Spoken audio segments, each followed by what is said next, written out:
I've just got Theresa May's book, and it's very interesting. I've raced through it. I've raced through this rather than the Rory Stewart or the Miriam Margolyes book, and I'll come up with a review about those tomorrow. Theresa May does a lot of what you would expect. She doesn't go point by point through the whole of her 3-year ministry, but she talks about literally the abuse of power. That's literally it. And one of the finger wags is at the US, and I entirely agree with her. An abuse of power in withdrawing from Afghanistan, pursuing its own interests and not thinking of the wider impact of their decisions, both Trump and Biden. She also has it in for the then Speaker of the House of Commons.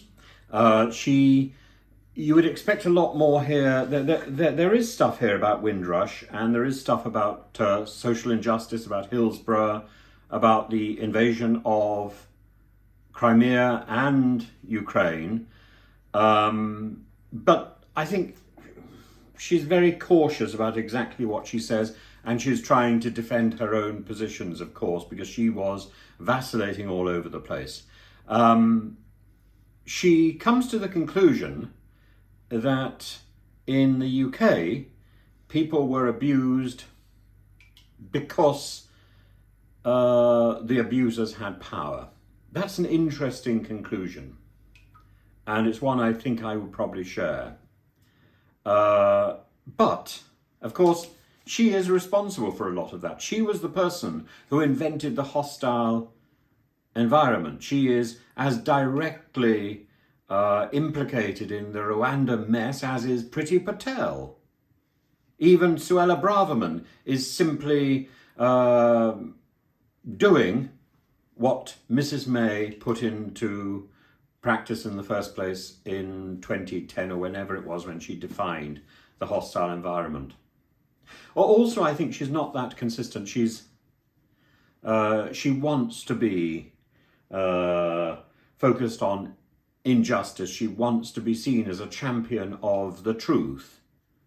But when it came to the crunch, when she was losing votes, she gave the whip back to Charlie Elphicke, she gave the whip back to Andrew Griffiths, simply to cling on to power. That's shameful.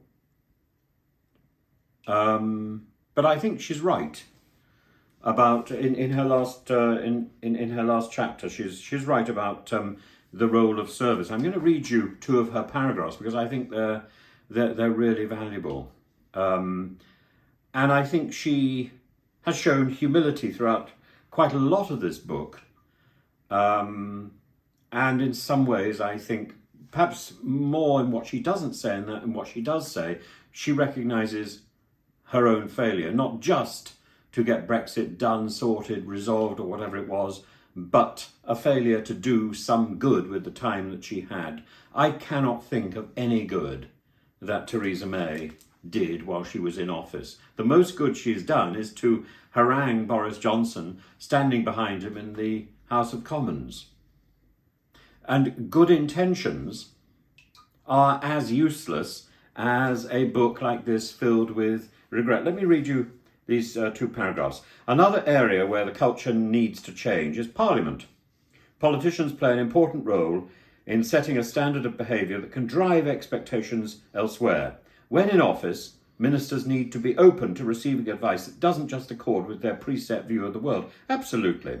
They also need to question and challenge the advice that they're given in the search, not for the answer they want, but for the truth, for the workable solution, and for the answer that best serves the public. It is not good enough to demand a policy that will grab a headline. The policy needs to work, and they need to do the right thing. In other words, you need to listen to people who don't agree with you. This, in turn, means that political parties have to give rather more thought to who would make good ministers. Oh, my goodness, yes.